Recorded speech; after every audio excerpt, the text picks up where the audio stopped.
Hey, what's going on, everybody? This is Tyrone back with Tech Life. And what do we have here?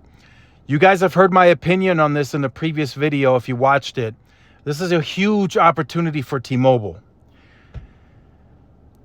US Cellular owner explores sale. Now, that's not what they specifically stated from what I was reading, but regional wireless carriers controlling shareholder says it is exploring strategic options for business left behind by telecom consolidation wave.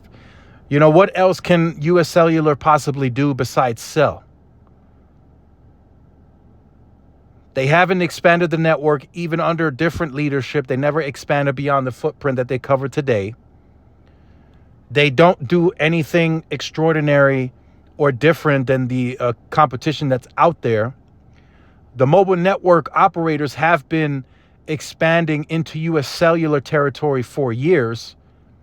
So it's just tough to be US Cellular in this day and age. So a sale would make a lot of sense. Now, the commentary that I had previously for you, in those videos, I discussed that I don't think AT&T would go after US Cellular because of FirstNet and because of the huge debt load that AT&T already has because of media. So AT&T is getting reimbursements from the government to build out FirstNet. So a lot of these areas that US Cellular exists, AT&T already has coverage footprint. Now, of course, any carrier is going to want US Cellular spectrum, and any carrier is going to want their subs, right? Depending on how much they're willing to pay for the subs. That's going to be the most important part. Now, same with Verizon. I feel that's a toss-up. Verizon could go after it, but again, Verizon has about $150 billion in debt, and they already cover most of these areas.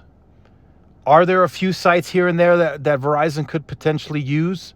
Yes, but are they going to buy that entire portfolio just for a few towers, right? So that's something to discuss, you know, and have meetings on internally at Verizon to see if they want to make this move. And then there's T-Mobile. Huge opportunity for T-Mobile. Right across many of the footprints that US Cellular exists, Sprint used to have to use US Cellular heavily on roaming.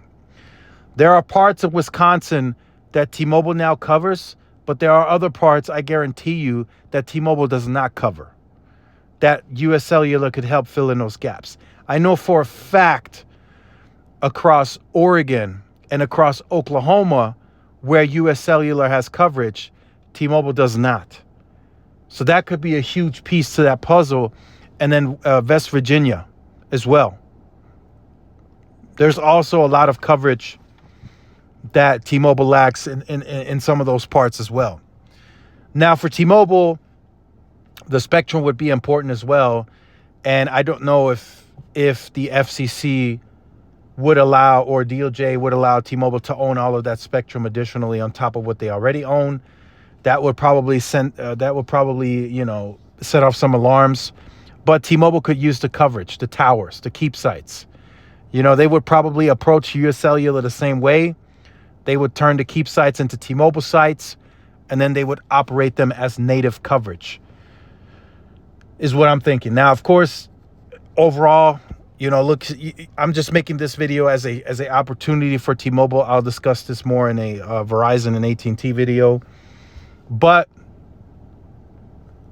huge opportunity for T-Mobile. Huge opportunity. Now, how this ends up actually happening, we don't know. I still think I'm leaning strongly towards this being split up. I don't think one entity is going to be able to own US Cellular in this case. I think the spectrum might be split up. Tower sites may be split up.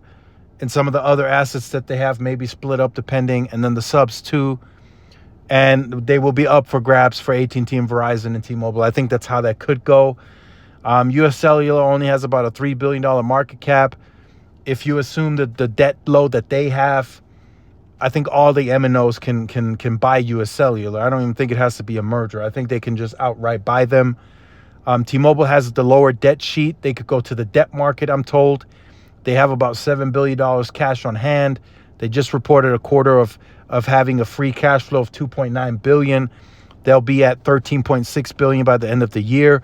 So T-Mobile could also purchase US Cellular outright. Now, they don't have as much money as the competition. Again, we talked about that in previous videos, but they have enough to maneuver and compete. So will be interesting to see. Huge opportunity for T-Mobile if they decide to go after this. Kind of probably wrong timing because they're still in the middle of that Mint Mobile purchase, but I'm positive this is something that Mike Sievert and the team look at. So make sure you guys stay tuned for more. Like, share, subscribe. See y'all in the next one. Peace.